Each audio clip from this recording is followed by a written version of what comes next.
I'm not giving you a single penny, Marcus said with a smug smile. No legal marriage means no shared assets. You should have thought about that before. I stood in the living room, no, his living room now, watching the man I had loved for 8 years tell me I was getting nothing. This was the same man who once promised that love was enough, that we didn't need a marriage certificate. My name is Alexandra.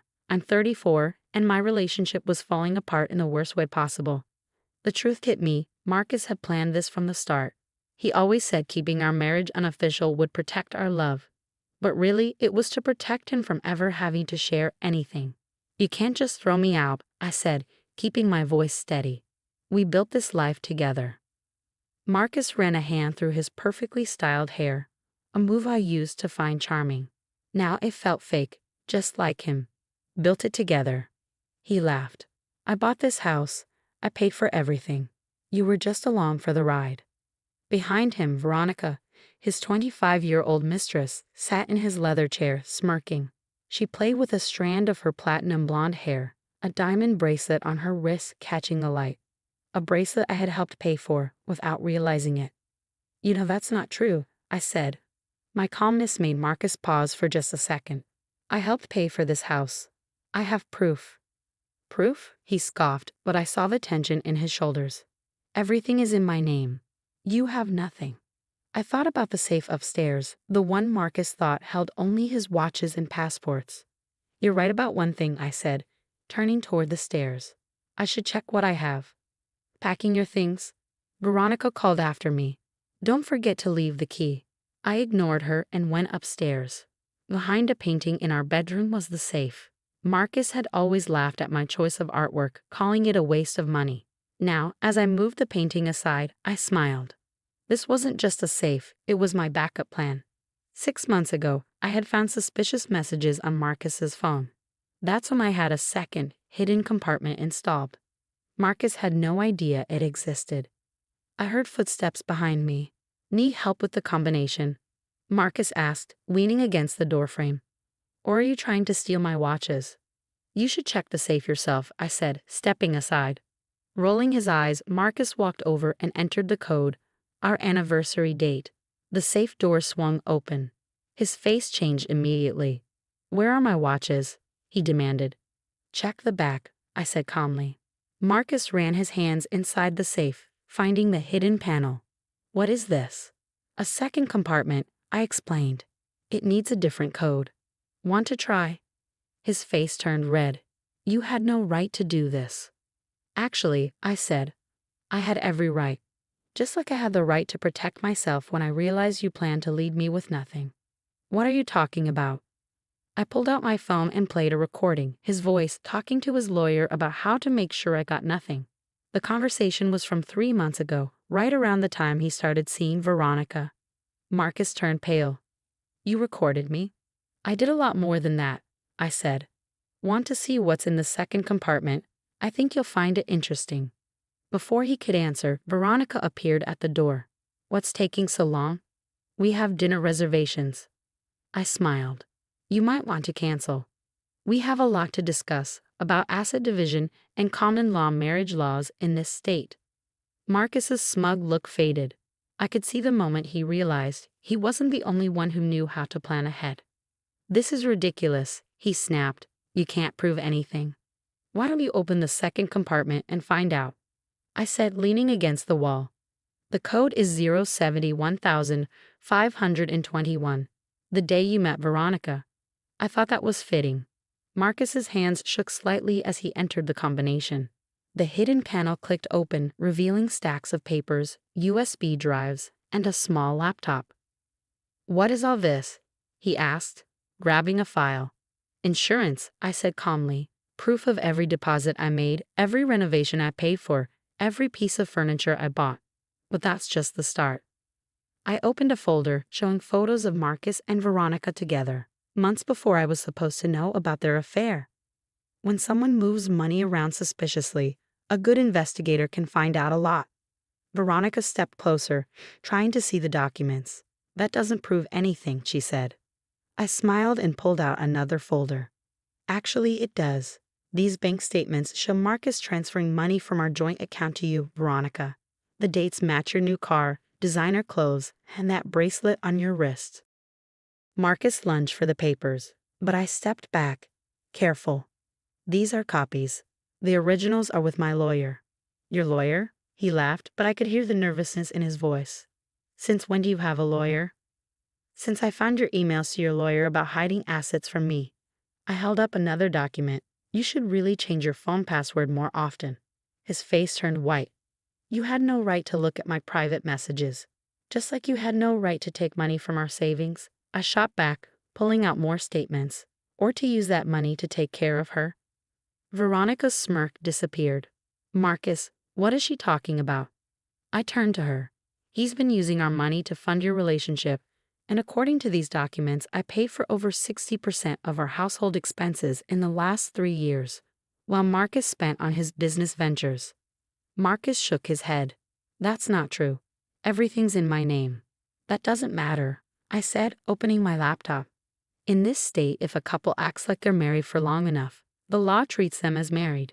And we did, for 8 years. I played video clips from holidays, family events, and business functions. In each one, Marcus introduced me as his wife. Every clip was dated and saved. But that's not even the worst part, I said, pulling out the last folder. Remember the business loan you took out last year? The one that needed a spouse's signature? Marcus went pale. You wouldn't. You forged my name, I said flatly. I have proof. The bank's fraud department was very interested in it. Veronica took a step back, eyes wide. You told me you were divorced, that everything was settled. I sighed. He lied to both of us. The difference is, I figured it out and prepared. Marcus leaned against the wall, his plan falling apart. What do you want? He asked weakly. Fairness. Half of what we built, the house, the savings, everything. If you fight me, I can take this to court. And we both know that won't end well for you. Veronica grabbed her purse. I can't believe this. You told me you were rich, that everything was yours. Veronica, wait, Marcus called as she rushed downstairs. I calmly put the files back into the safe. I'll have my lawyer prepare a fair settlement. I highly suggest you sign it. You planned all of this, Marcus accused. No, I said. I just learned from you. You taught me how to protect myself, keep evidence, and plan ahead. I guess I was a better student than you expected. Outside, Veronica's car roared to life and sped away. Marcus looked lost. His perfect plan to leave me with nothing had completely failed. I'll give you time to think about it, I said, closing the safe and putting the painting back. Oh, and don't bother trying to open the safe again. I already changed the combination. 3 months after the confrontation at the safe, I sat in my new apartment overlooking the city park, sipping coffee and reviewing the final settlement papers. Everything had worked out better than I'd expected, though not without some drama along the way. Marcus, predictably, had tried to fight back at first. He'd attempted to empty our remaining accounts the very next day, only to find I'd already frozen them with evidence of his previous unauthorized withdrawals. Then he tried claiming some of my evidence was obtained illegally, until my lawyer pointed out that all surveillance had been conducted in our shared home where I had legal residence. The turning point came when Veronica, furious about being deceived, contacted me with more evidence. Apparently, Marcus had written her several checks from his business account, listing them as consulting fees to hide our money from me. She'd kept copies of everything. I thought you should have these, she'd said during our coffee meeting. He played us both, just in different ways. The bank's fraud department was particularly interested in those documents along with the forged loan papers. Faced with potential criminal charges, Marcus finally gave in. My phone buzzed with a text from my lawyer. Settlement approved by the judge. Everything's official now. I smiled, remembering Marcus's words from that day. I'm not giving you a penny. In the end, he'd given me exactly what I deserved. Half of everything we'd built together. The house was being sold, with proceeds to be split equally. Our joint accounts were divided, and he had to repay every penny he'd given to Veronica from our money. My doorbell rang, interrupting my thoughts. It was Lisa, my best friend, holding a bottle of champagne. Ready to celebrate, she asked, grinning. The papers just came through, I confirmed, letting her in. I still can't believe you pulled this off, she said, setting down her bag. When you first told me Marcus was cheating, I was so worried he'd leave you with nothing. I led her to the kitchen, grabbing champagne flutes. I learned something important through all this, I said, watching her pop the cork. Sometimes the best revenge isn't about getting even. It's about being prepared. And boy, were you prepared. Lisa laughed, pouring the champagne. The look on his face in the security footage when he tried to access the safe again was priceless. That had been an interesting day. The cameras I'd installed caught him attempting to break into the safe while I was out. The police had been very interested in that footage too. You know what the best part is? I said, taking my glass. I'm actually happier now. All those years, I was trying to make a marriage work with someone who saw me as disposable. Lisa raised her glass. To new beginnings? To new beginnings, I agreed. And to good lawyers, hidden safes, and karma. We settled on my new balcony, enjoying the spring breeze. Below, people walked their dogs and pushed strollers through the park. A completely different view from the suburban house I'd shared with Marcus. Have you heard what happened with his business? Lisa asked. I nodded. The bank audit triggered by the fraud investigation found some creative accounting. He's had to sell his share to his partners.